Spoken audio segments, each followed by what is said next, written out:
The next topic is migraine syndrome. Migraine syndrome जो है basically episodic intense throbbing head pen होती हैं जो कि 4 to 72 आवर तक लास्ट करती हैं। इसमें ये होता है कि वन साइड ऑफ ब्रेन जो है वो इफेक्ट होता है और दूसरा जो है वो ठीक रहता है, लेकिन सिचुएशन वर्स हो सकती है विद एक्सर्शन।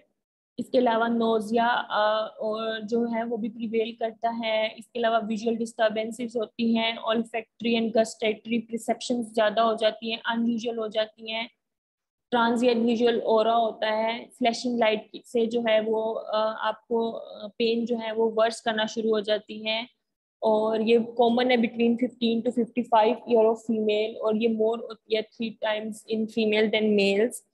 ऑल्दो इसकी जो कॉज है वो अननोन है, लेकिन स्टडीज के थ्रू ये प्रूव किया गया है कि जो हमारी वेस्कुलर रीजन है इसका बेसिकली पेन का, लेकिन इसके अलावा फैमिली हिस्ट्री में भी प्रिवेल करती है।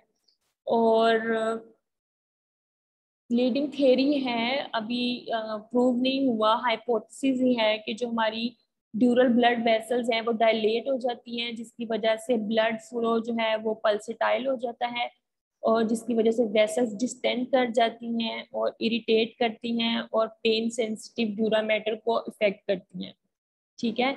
और इसके अलावा इन्फ्लेमेटरी कंपोनेंट जो है माइग्रेन हेडेक का वो ऑल्सो प्रेजेंट होता है, जिसकी वजह से मायोकार्डियल डिसफंक्शन, माइटोकॉन्ड्रियल डिसफंक्शन की वजह से।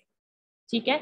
तो ऐसा अभी एग्जैक्ट जो है वो नॉट नॉन एटियोलॉजी है, लेकिन due to vessel dilation blood flow plus pulsatile वो इरिटेट करती हैं आपके ड्यूरा मैटर में पेन सेंसेशन को। दूसरा जो है वो माइटोकॉन्ड्रियल डिसफंक्शन के साथ भी इसको रिलेट किया जाता है। अगर हम इसकी बात करें मेडिकल न्यूट्रिशन थेरेपी की, तो डिपेंड कर रहा है कि क्या ट्रिगर किया है। Sometimes food, drug, light, odour, sleeping habits में चेंज की वजह से जो है वो ट्रिगर होती है ये पेन। ठीक है। तो आपको इम्प्लीकेट करना पड़ती है फूड थेरेपी, लेकिन आप ऐसा एक ही फूड जो है वो जनरलाइज नहीं कर सकते कि ये वाला फूड एलिमिनेट कर दें बॉडी से तो जो है वो सिम्टम जो है वो ठीक हो जाएंगे। ये इंडिविजुअल टू इंडिविजुअल वेरी करता है।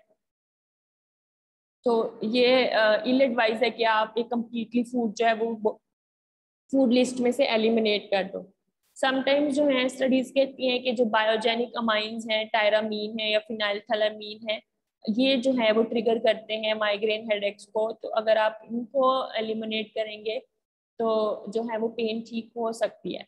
लेकिन सस्पेक्टेड ही है ये कि ये ट्रिगर करते हैं फूड। आप ओनली तब आइडेंटिफाई कर सकते हैं अगर आप उनको एलिमिनेट करो और फिर री इंट्रोड्यूस करो और फिर सिम्टम्स नोट करो। तो इनके लिए आप फूड डायरी जो है वो रिकमेंड करते हो कि आप फूड लिखो और साथ सिम्टम्स जो पेर हुए हैं वो लिखो और फिर आप मैयर कर सकते हैं। समटाइम्स डिहाइड्रेशन की वजह से भी इंस्टिगेट होती है पेन, तो फौरन से अगर आप 2 to 3 कप जो है वो वाटर करें, रिहाइड्रेट करें बॉडी को, तो सिम्टम जो है वो एलिवेट हो सकते हैं। इसके अलावा कुछ पेशेंट जो हैं वो बोटेनिकल और सप्लीमेंट्स की तरफ जाते हैं ताकि वो अपने हेडेक को जो है वो कम कर सकें।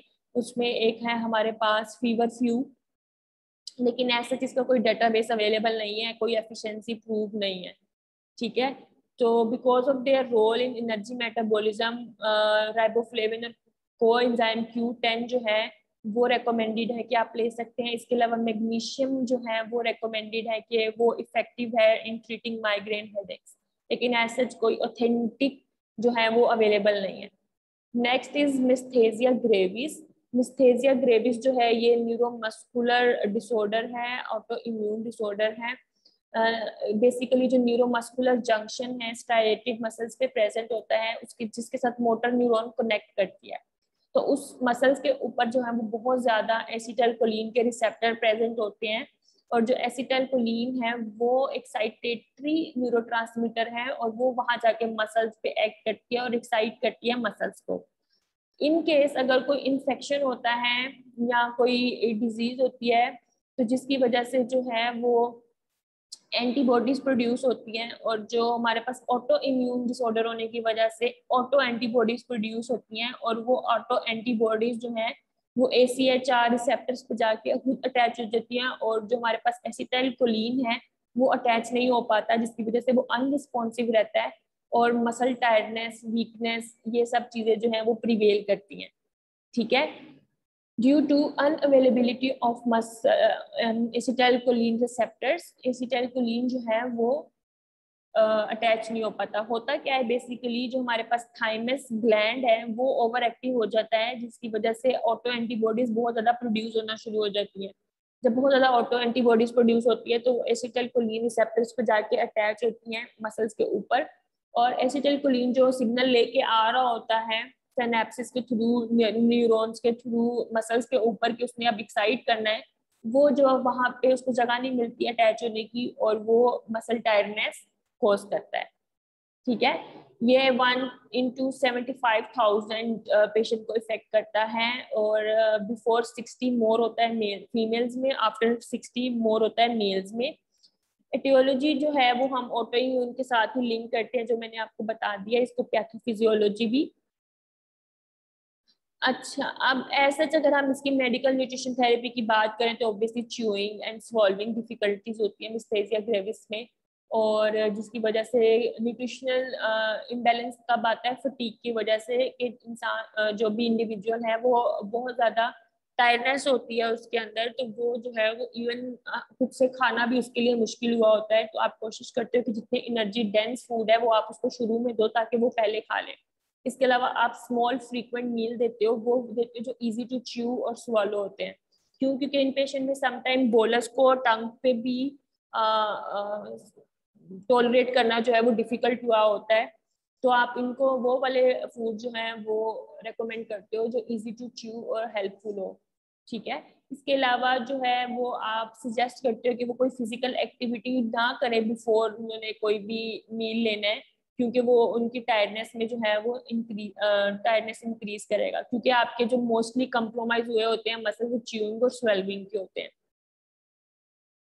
ठीक है, इसके अलावा आप जो है वो रेकमेंड नहीं होता कि एक इंडिविजुअल जो है वो टायर्ड हो गया और आप उसे कंटिन्यूसली फोर्सफुली जो है वो खिला रहे हो, क्योंकि वो फिर एस्पिरेशन कॉज कर सकता है, और अगर एक दफा रेस्पिरेशन क्राइसिस हो गया है तो वो आप ओवरकम कर सकते हो, लेकिन फिर आपको एनजी की तरफ जाना पड़ता है अनटिल और अनलेस आपका रेस्पिरेटरी क्राइसिस जो है वो रिस्टोर हो गया है, फिर आप वो एनजी रिमूव कर सकते हो।